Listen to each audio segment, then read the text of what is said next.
Coco Vinny with Cocotaps. Welcome to Boss to Boss podcast. How are you doing today? Thanks a lot. I'm doing great. We're here at the Thrive Conference live, and thanks for having me on the. I'm one of the chief coconuts in charge at Cocotaps, and so I'm kind of a boss, a cocoa boss, I guess you could say. Great to see you. One of the chief cocoa nuts in charge, right? Yeah, that's right. So tell me the story. Everybody that's tuning in. We are live here at Thrive, by the way, and this is a special episode that we're doing here. I got to meet Coco Vinny himself, the chief, right? Chief Coconut in charge. Coconut. That's CCIC is my acronym for my title. Basically, we just we do whatever it takes. We're Coco committed to the cause. Yes. We're live in Las Vegas, which is my hometown. We're the first zero waste certified company in Las Vegas. I was on Shark Tank. Yes, you were. So that was a couple years ago, right? Yes, that was season 9, episode 12. Season 9, episode 12. Everybody, yeah, be sure to check that out. Fresh tapped coconuts, and it's a really cool. To see the adoption and people loving the coconuts here at the show. Yeah, and especially, so everybody, it's cocotaps.com. Yep, cocotaps.com. Or at Cocotaps for you, FOR for you, or yes. at Coco Vinny, whether you're looking at Facebook, Instagram, you name pretty it. easy to find. Just Google Cocotaps or Coco Vinny, you can find us pretty easily. And they got some cool footage. They got pictures of people utilizing the Cocotaps, and coconuts, all kinds of cocoa crazy activities. Crazy stuff. I love it. Yeah. And you might hear some background noise. We are here live at Thrive, so it's pretty cool. A lot of good stuff happening right now. But tell us, so you took the coconut trend, the coconut life, and you made it into something so much more bigger than just the coconut. Like, tell us the story of what you did with a single coconut. Well, so the story is, necessity is the mother of all invention. And at the time, I didn't like any of the packaged coconut water, so I just thought I hated coconuts. Mm-hmm. And so when I really tried a fresh coconut, I was blown away. And I thought that... where was that? That was in Long Beach, California. Okay. And I thought that I didn't like them. So... I started cracking open coconuts, knife and a hammer, just cracking them open. Can imagine that. I broke my stepdad's knife on a coconut, which is a true story. He was super upset with me because I chipped the teeth off of it. I beat the hell out of it. I didn't even know I was using his prized possession knife, but that's where it started. Then I invented the Cocotap toolkit, which is a toolkit you can basically make a hole in the coconut, and that's where it started. And then now we have a full B2B zero waste beverage distribution company in Las Vegas. We deliver to all the resorts on the Strip, and we have convenience stores and special events like this one. I mean, we're selling coconuts right here for $10 today, and really fun. You said a part of that goes towards... part of that's going to the Cole Hatter Foundation. He picks different charities that he supports. So yes, which now I think it's Model Citizen, right? They're supporting, which is some great shout out there, like right by us, right over there. Yeah, so which is helps with trafficking, right, in Mexico. I believe so. Yeah, a lot of the kids and a lot of the children, and so just good stuff. It's a great cause, and I mean, you definitely found like a good niche because coconuts blew up. Like coconuts are used for everything now, so I love that. And then, but to open them is not easy. No. Well, there's a lot of problems that come with packaging coconut water. The plastic bottles, the Tetra Paks, none of those are hardly getting recycled or repurposed or reused. Nothing. It's just material that's in the ecosystem that's hurting the oceans, and it's no good. So, leveraging and partnering with Mother Nature is what our company is all about. Like I said, we're the first zero waste company. We're solving problems, and every problem that comes up, we do our best to just partner with Mother Nature and solve it. And you said zero waste, and you showed me something cool. How you use corn, right? In one of your products. So we have a corn-based tap that's coming out. It's specifically designed for the cruise ship industry, where basically this can, if it ends up in the ocean, it's not going to hurt the ecosystem.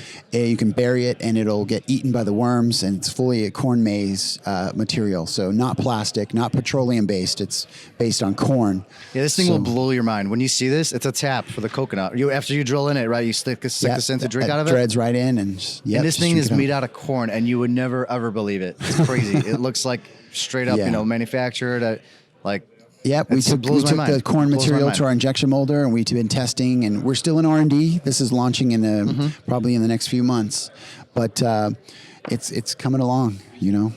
So tell us, when was that moment in your life, though, when you're like, I'm done with this. I'm not working for anybody. I'm starting up a business. I'm going to be my own boss. All right, I'm going to take control. When was that moment? The moment was young. When I was 16 years old, my father went to prison.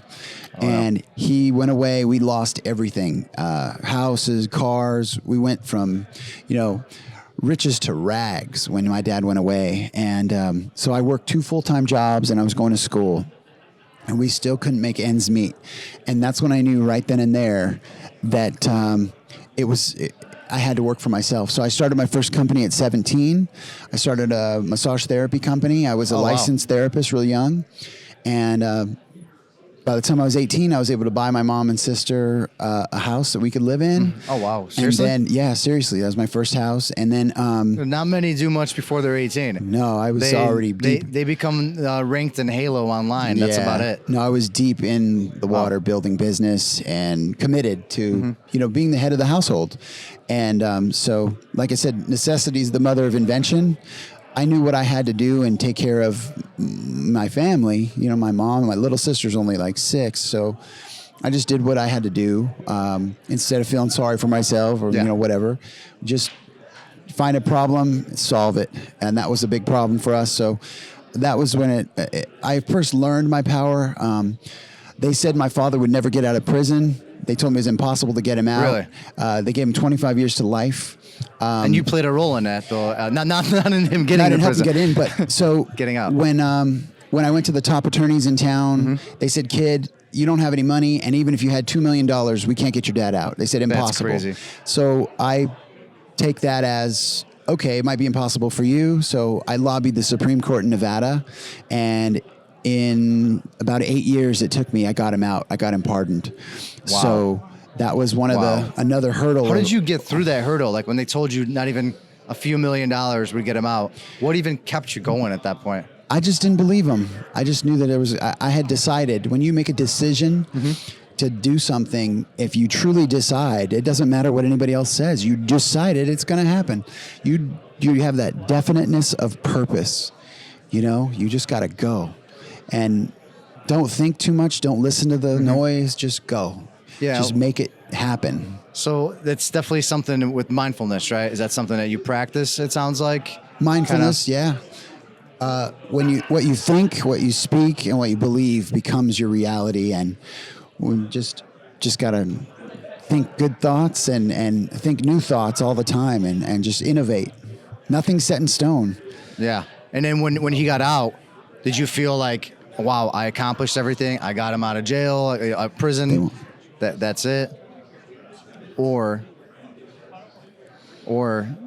does that mean that when he came out of prison, was that something that you used then as like, I want it, that's it, I'm done? Or was it was there more to it? So when I got him out, so when I got him out, sometimes you plateau, like you get to the top of the mountain. Yeah, and I really had just decided, and that no matter what it is that I wanted, that it wasn't impossible. So they're just like little data points, like they prove to you your power, and so that's really what I did. From there on out, you're almost invincible because you know what your power is, And I got a great business idea now. You got me really thinking, because I'm wondering. So you had a massage company back then, right? Yeah. And now you're the coconut master. You're the chief coconut king here. And what if you started giving massages and having them sip the coconuts as you're getting a massage? Definitely. Look at that. That's like a straight up resort. I've had friends and who are massage therapists. We're going to be doing things like that at like conventions, and it's just fun. It goes together. It's the ultimate vacation beverage. So if you want to relax and hydrate and be healthy, massage goes right with it. So because we sell these at spas, like the Bellagio Spa is going to be offering this soon. Really? Yeah. So you get a massage, you get a fresh coconut at the end, just hydrate, or after the gym, just good stuff. And how do you prefer yours? How do you drink your coconut? I drink it fresh, just fresh, cold, right from the tap, like after the post-workout. If I'm on vacation, just there's no wrong way to eat that There's no Reese's, wrong man. way to It's really good. That's good, right? I mean, it's like a Reese's, but now into a coconut. Like, Yeah. there's really no wrong way, and the benefits and uses. It's Yeah, and I mean, crazy. If you know, if you have any kind of spirit, like a Bacardi lime, Or like a Ciroc Coca Colada, you drop that in. That is it's like peanut butter and chocolate mixed together. I mean, it's just amazing. Gonna have to try that next time. Yeah. That's for sure. But kind of just moving all past that, someone like me, that's here, seeing, man, like I wish I could get on Shark Tank, or like there's so many people out there. How was it getting on there, and then the exposure afterwards? Like, can you tell us a little bit about that experience? So it took me a year and a half and probably thousands of hours to get on to Shark Tank. Thousands of hours. Thousands. From the application to the preparing the pitches to standing in line to going through the whole process and then hearing nothing from them. And I started over, and I would submit and pitch again.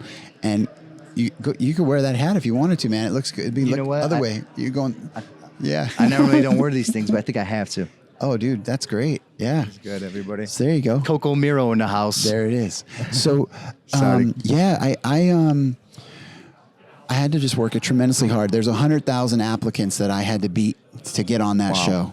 And you got to bring tremendous amount of energy. You got to shake the world when you bring that pitch. And was it a lot of videos you were doing? I did a live 1 minute pitch in person. There was an open audition in LA. I did that. Didn't get anywhere there. Well, I got somewhere. They called me back.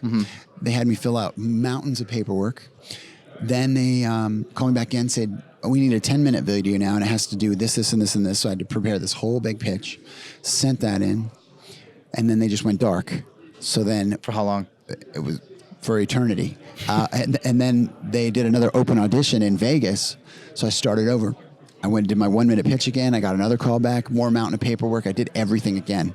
And then... Did they even remember you from the first time? Or it was like pretty much all over? I don't know, but everything was new again. And it was you're just like resilient. You kept going. Just keep going. And then finally I shook it loose and I got a call back. And then there was just so many things that just thousands of hours. And then tell me, when you finally got there, did you get the butterflies? Oh my God. Was your heart pounding? Like, how was it being up there with everyone? So you get one shot, you get one take. When they say action, you can't redo that take? There's no redos. They say if you mess up, keep going. You just go. And for the first time, I came in singing, playing the ukulele, did my pitch. You were that guy. And then, it was about, they hammer you for about an hour. Questions, an hour of hammering questions. Oh, but and they then only edit it down to like 7-8 minutes. So Seriously? It's intense. I was in front of those guys for almost an hour. I did not know that. Yeah. How did you... They squash it down. So there's a lot that didn't get in there, but yeah. How did you feel like at the end? Like, did you ever connect with any of them afterwards? No, or? never. None of them even talked to anybody after that. They all went out. I picked up my ukulele and sang out of the room. I don't know if you guys have seen that episode, but... I came in singing. I left singing, but like you don't really do like a greet after nothing. After it. Nothing, Never right? see them again. And it's crazy. Well, after they all went out, I was extremely disappointed and shocked that they didn't do a deal with me. I thought I had a lock. So I got to the back of the set, and I just sat down. And after all the adrenaline came down, I was like deeply hurt. And so I was crying, and I was like, all this raw emotion was coming out. I was just disappointed because I thought, man, all that work. Yeah. And I thought I had no plan B. I was just like, this is going to happen. And it didn't. And so, but it shaped me and molded me into what I really needed to be and do. After that, I took a step back, and it helped me. Take a break? It helped me distill my purpose. And it helped me figure out exactly who we are as a company and why we are, and why the sharks wouldn't even be good for us, because they aren't in alignment with our mission and our vision. A lot of them are just trying to flip money real quick. Get money and move on. Just as fast as they can get their money back is all they care about. So we're definitely deep rooted into the planet, healthy people, healthy planet, zero waste. We're just committed to it all the way. And since then, do you feel like you've grown even more? Oh yeah. We've gone 4x where we were. We're about to go 100x with our ocean safe taps, and if we go into the cruise ship industry, it's going to go next level. So yeah, that definitely is next level. Like I don't know how often I come across something like that. I mean, you caught my there's other vendors, there's other places at the events, but nobody else caught my eyes as much as this. I mean, and then you also you label the coconuts too, right? Yeah, we brand them. We have at our facility. We have a 12,000 square foot facility. We custom brand, tap, deliver right out of our facility. It's pretty fun, and it's all innovated by us. And it's all made in the USA. Made in the right? USA. Everything is manufactured, from our taps to our toolkits to our everything. Localized. You feel that plays a big role in business nowadays? I don't know if people care too much on the front. It's good. For me, it just feels right, and it feels better. And if something goes wrong, I'm not far from any of my vendors, so I can solve problems faster. Something. I don't have to speak Mandarin. I don't have to get on a plane and 24 hours of travel. I'm in the car and I'm getting stuff done and I'm fixing it. And that's what I like. Yeah, I like that because, I'm personally dealing with kind of the opposite right now. And it is a hassle. Like, you got to wait that 24 hours or whatever, 12 hours for a reply. Yeah. If something's wrong, like, what are you going to do now? Ship it back? Let's wait another month. And then what if it's wrong again? It's all areas, the carbon footprint, the shipping, all these different things that it's just better to localize as much as you can. Yeah, and that's one thing I didn't even think about as much, the carbon footprint alone of ships, right? And yeah, diesel fuel on the water, no good. We're doing our best to cut that as much as we can. We're even looking into switching vendors from Thailand to Belize to cut about 5,000 miles off of that transportation. For just the coconuts, right? Yep, for the coconut sourcing. That's a little hard. You can't just get those in America. We can't grow them. If we could grow them in California, I'd be retired already. But we're really... Don't they in like Hawaii maybe? No? Hawaii has no industrial supply of coconuts right now. In fact, that's what we're looking into. We want to have our own regenerative organic farms. Is the big cocoa dream, is to own farms in Hawaii and Puerto Rico. So we could localize even more, create more jobs in the USA. GDP growth, instead of us being a net importer of coconuts, we could become a net exporter. So I have big plans long term when we get the right, impact investors behind us and get that whole adoption and support. We're gonna do it. I love that plan. Love that idea. I definitely something that I'm surprised isn't even like more known about. So I can't. Yeah. And I mean, I feel like people it's don't only a really matter of think time. about circular economic models as much yet, but that's the future. That's the only thing that's going to preserve us as a species on planet. Is we have to totally close the loop and become circular economic to where there's no waste. Naturally, Mother Nature, her systems create zero waste. In nature, there's no waste. But when you have segmented man-made systems, it creates waste, and you have things that don't connect. When you disconnect the dots, nothing works together. But the way that things were designed in nature all work together. Yeah, I recently just heard something that supposedly the same amount of water is on Earth that has been on Earth hundreds of years ago or something like that. And that blew my mind. I was like, It's in the say air. what? It goes in the air. And comes back always. But It's a cycle. if we don't have soil, you're talking about water, if you don't build soil, the water just bounces right off. If it rains in the desert, it bounces right off the ground, goes right back in the atmosphere. But if you have soil, then the water just absorbs, and that's how you create microclimates. And they call it a rainforest. For a reason, right? Because it rains more where there's forest, because of the soil and the humidity stays in that ecosystem. So a rainforest is because it rains more, because that forest makes it rain. Yeah, I'm getting a little lesson today. See, this is why I do podcasting. You never know what you're going to learn, whether it's something new about coconuts or the rainforest. It's always something. So, pleasure to hear that. But so, kind of lastly, where I was a couple of years ago, sitting there in that cubicle and just, I didn't want to go on anymore. I couldn't do it anymore.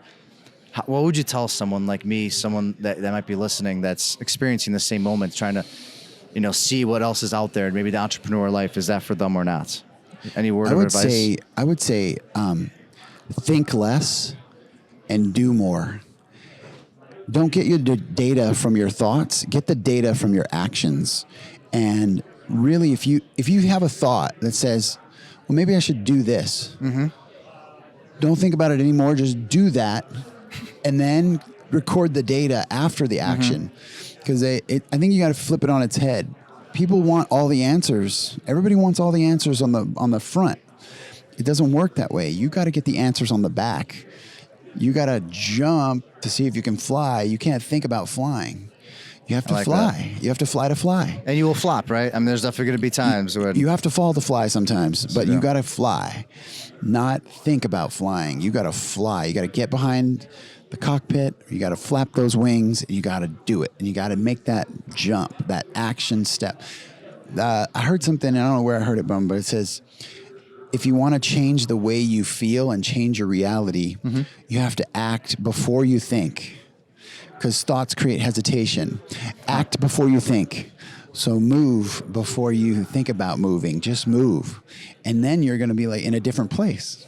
It's like we say, all right, so if I'm in point A and I want to go to point B, I don't think about going to point B. I just go to point B before I think about going to point B. It's weird. You got me really thinking right now. I'm not gonna lie. You have to act before you think, though. Most people want to have all the answers, and Yeah, they're more you wanna have process-driven. And yeah. I don't know. I It's didn't know. natural, right? I mean, you want to know what you're getting yourself into at times. I mean, And yeah, it's but right that or just not. creates more fear. I didn't know anything about coconuts. I didn't know much about anything. I never built a product. All the stuff that I've built here, I knew nothing about. A perfect example, somebody came to me with a bracelet a month ago. She's a young lady in town, and I never thought about having my own bracelets, but today I launched the Coco Love bracelet. We've sold a ton of them today. Really? And I designed this from scratch in less than a month. And They are interesting. it's something. it's a Coco Love bracelet. I never knew anything about bracelets. I never thought about it, but I just did it. And I said, okay, give me 20 of them. I'm almost sold out today.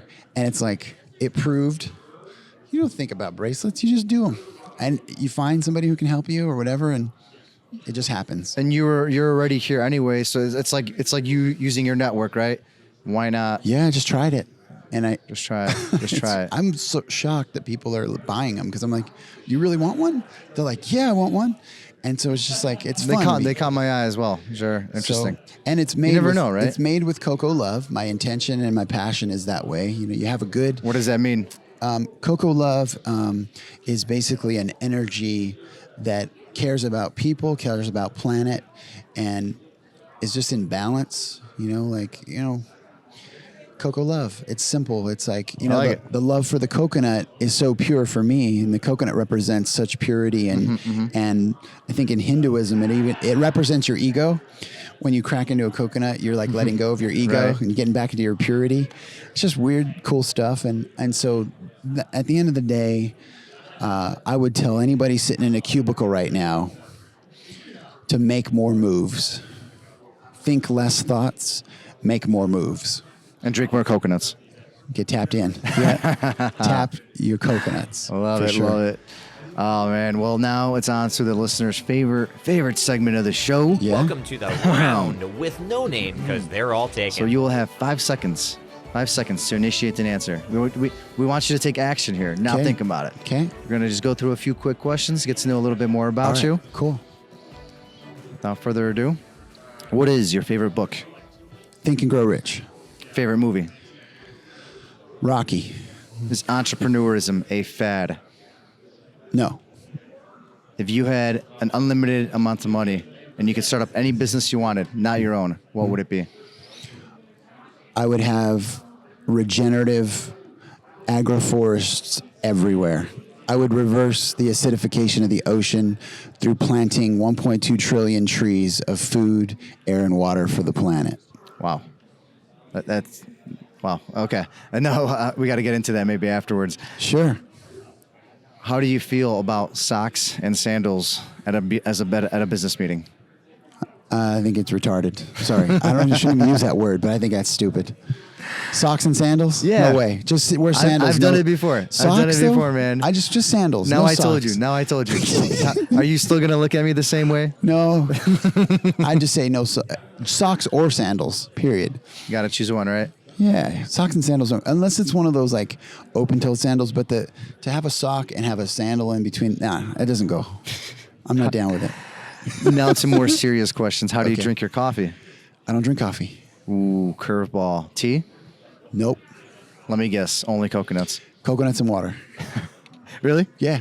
No alcohol, no coffee. It's not my thing. What is your favorite way to drink the coconut? Like, do you add anything to it? No, just fresh, man. Just fresh, cold from the coconut. It's just simple. That's it. And if there's one thing that you consume every day, no coconuts, anything but Yeah. the coconut, or you wear it on you or something, it just makes you you. What is that one thing? You eat it, drink it, or just wear it? Well, I wear this every day. This is a candle nut lei.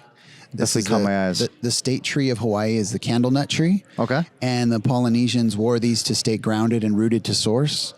They call it the candle nut because when it's fresh off the tree, you can literally burn. It'll burn all night. Before candles were even invented, they used these.